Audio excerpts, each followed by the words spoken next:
bahwa IHSG kemarin cukup tertekan dan berasal dari big banks. Jadi kalau kita perhatikan juga foreign flow-nya kenapa bisa net sell, ternyata kalau kita lihat saham-sahamnya memang big banks itu dijual basically oleh teman-teman foreign kita. Dan kalau ditanya saham apa sih yang menggerakkan IHSG kemarin sehingga bisa terjadi penguatan, basically mungkin teman-teman udah bisa tebak juga ya, itu saham dari Pak Pepe, salah satunya Brand.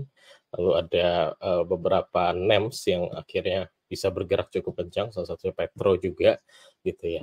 Nah, balik lagi ke jejak digital yang di-mention oleh Mas Satriawan bahwa 18 Oktober kemarin kita sempat call Brand ya, kalau nggak salah Brand 18 Oktober itu di closingnya di 7225 gitu ya, di kemarin itu di 7625. Harusnya yang belum jual masih floating profit atau ada yang sudah take profit. Tapi jejak digitalnya boleh dicek di aplikasi kita di Maybank Trade ID yang baru. Di sana kalian bisa cari technical pointer tanggal 18 Oktober gitu ya. Nah, untuk IHSG hari ini kemungkinan besar menurut saya masih akan bergerak mix, tapi potensi penguatannya masih tetap ada seperti itu. Jadi masih bisa cukup positif walaupun masih banyak investor yang wait and see dengan adanya kabinet baru Indonesia, dengan adanya election yang di US dan lain sebagainya, mungkin itu akan menjadi pertimbangan. Nah, tapi yang menarik juga, dulu sebelumnya kita pernah bahas komoditas ya, my friends. Nah, basically kita sempat call juga bahwa komoditas sudah saatnya di take profit dan pindah ke big banks.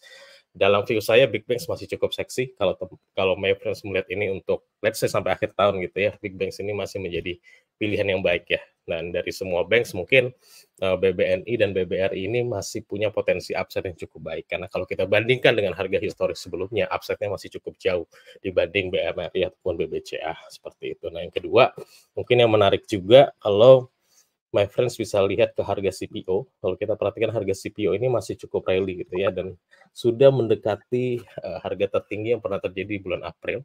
Begitu juga dengan saham-sahamnya gitu ya. Kalau kita perhatikan contohnya LSIP sudah cukup bergerak cukup banyak gitu ya.